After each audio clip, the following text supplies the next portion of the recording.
If you have a father, if you're single and have a father in this truth, then that father is your covering. If you have a brother in this truth, then that brother is your covering.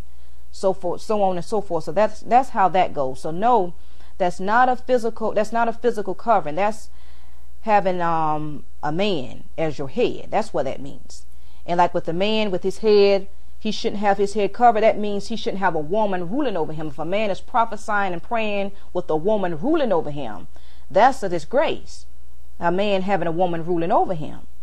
And then also I want to go about with this woman being shaven. Now this shaven, this was a shame and disgrace. And the shaven a woman shaving herself, that was a symbol of mourning. Like I won't go to the book, but it's in Deuteronomy 21:12 when an Israelite was warring against a foreign nation, and they conquered that foreign nation. And then the Israelite man see a woman of that foreign nation and he wants to marry her. He would have to let her shave herself and mourn for her family for a full month. And then he would marry her. That shaving was a sign of mourning. So that's what Shaul meant when he was saying, let her be shorn. That was a sign of mourning. That was a sign of disgrace. So that's why he was meaning with that shaving. And also I want to drop down to the same chapter, 1 Corinthians 11, and I want to drop down to 15. But if a woman have long hair, it is a glory to her, for her hair is given her for a covering. Now this is talking about a physical covering. For a woman to have long hair, that's a glory to her, and that hair is her covering. I mean, she doesn't have to wear a head wrap or head anything for a covering. But now, don't get me wrong, those head wraps are beautiful. I love head wraps. Because, see, I wear head wraps myself. And I love to see my sisters wearing their head wraps. Because I wear them a lot at work. Because, see, the head wraps were a part of our culture. And I encourage sisters to wear them. Because, see, I wear them myself. But just know that it's not a requirement. It's not a law saying we have to wear our hair covered when we go out. And also, with 15, if a woman have long hair, it is a glory for her. And some religions teach that women can't cut their hair. Because see, the religion that I was in, we were taught that women couldn't cut their hair. She couldn't even trim her hair. But like I said, I don't see where it says that a woman, she shouldn't cut her hair. No. But she's encouraged to wear her hair long because it's a glory to her. So yes, if you can grow your hair long, I'll encourage you, wear your hair long. Let your long, beautiful hair flow. But you don't have to there's nothing saying that you just can't cut your hair a little bit or trim your hair a little bit. Because some teaches that you can't even trim your hair. But there's nothing, nowhere in the scripture that says a woman can't trim her hair. And since we're on here, another issue is hair weaves. Should we wear hair weaves and extensions? Now, there's no scripture that says thou shalt not wear hair weaves or extensions. But you want to keep in mind that you don't want to do things in excess also. You don't want to be excessive with it. And then with this hair weaves, you want to be careful with this human hair. Because a lot of this human hair came from women in the Asian countries. And some of this hair, these women offer their hair to their pagan gods, their pagan idols as sacrifice. And there's some YouTube videos out that gives information on this. Women who in Asian countries cut their hair off as a sacrifice to their gods. And there are particular, I think this hair is a particular, this type of hair that was sacrificed to idols come in a particular brands. But I don't know which brands there are, but you can go on that YouTube video, and I believe that YouTube video give the brands of that hair. So you will want to stay away from hair, human hair, that has been offered as sacrifice to the idols. You don't want to put anything on your body that has been sacrificed to idols. But now, as far as the synthetic hair, now occasionally I put my hair in twists where I have extensions. So if you want to wear hair weaves, you will be safer by wearing the synthetic hair.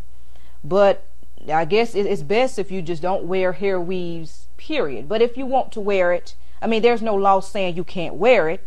So if you want to wear it, you will be safer by using the synthetic hair, because that's not human hair. And also, since we're on hair, I want to also mention about perming our hair, pressing our hair. That's another question a lot of us have. Should we perm our hair? Should we press our hair? Now, once again, there's no commandment saying we shouldn't. But why do you want to press your hair? Do you want to press your hair so it can have that European look, so it can be more manageable? Because see, we were brought up in that slave mentality that taught that our kinky hair, our hair in its natural state, kinky hair is superior, and that the straight hair is the type of hair we want, the type of hair we covet. Because like when we see those in our, like other Hebrews may have we call it good hair, but I don't even say good hair. Hair is hair. Yes, there are different types of hair, different grades of hair, but there is no superior hair. There's no inferior hair. And also, a lot of us are ashamed to wear our hair in its natural woolly state. But see, we women and we sisters in Israelite heritage, most of us, we wear our hair, we try to go natural. And there are many natural styles you can wear your hair in. There is the afro, there are the locks, twists. There are different styles. You can go online and just look up the different styles you can wear your hair in. And then some people want to say, where our hair in its natural state is not manageable. What it is, you have to find the right products suitable for your hair to tame it down, to make it manageable. And a lot of times you have to try out different products. You know, a product that may work on one sister's hair may not work well on your hair. You have to find a right product that's suitable for your hair. Another thing is, in the physical appearance DVD that Aki Obadiah did, he breaks it down well about that perming and pressing our hair. When we perm and press our hair goes limp. See, when it's in its natural state, it's erect. And when it's erect, that shows it's alive. You look at a plant. When a plant is growing, when it's alive, that plant is erect. A tree, that tree is erect when it's alive. That shows there's life. But when we press our hair and put those harmful chemicals in our hair and that harmful heat, we're killing our hair. It's growing limp. And then also, if the Yahushua the Mashiach in Revelations, chapter 1, verse 14, he was described as having hair white like wool, hair like white wool. And the Ancient of Days, Yah, in Daniel chapter 7, verse 9, he was described as having hair like pure wool. So if they, Yah and the Mashiach, Yah and Yahushua the Mashiach, if they were described as having this woolly hair, why should we be ashamed of wearing our hair in its natural woolly state? So I will encourage all my sisters to please don't press your hair, don't perm your hair. Wear your hair in its natural woolly state. Now that's my advice on the wearing of our hair. And there's another question that comes up as well. What about makeup? Should we wear makeup, adorning our face? Should we adorn our face? Makeup such as a powder, mascara, concealer, eyeshadow, eyebrow pencil, lipstick, rouge, or blush. You know, all that is considered makeup, cosmetics. Okay, now there's no scripture saying thou shalt not. But there is one here in the book of Enoch, the first book of Enoch. Enoch can be found in the Pseudepigrapha, volume 1. The first book of Enoch, chapter 8, verses 1 through 2. And in Enoch, it talks about how the fallen angels, the watchers, came down and taught mankind forbidden knowledge. And it reads, starting with verse 1, I'm going to read to verse 2.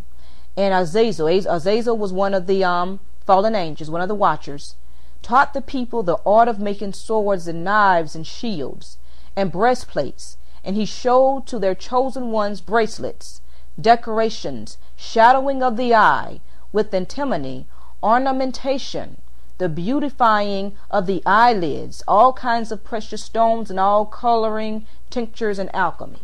See, there it goes right now. Now you know where the makeup, the adorning of the eye came from. It actually came from the fallen angels.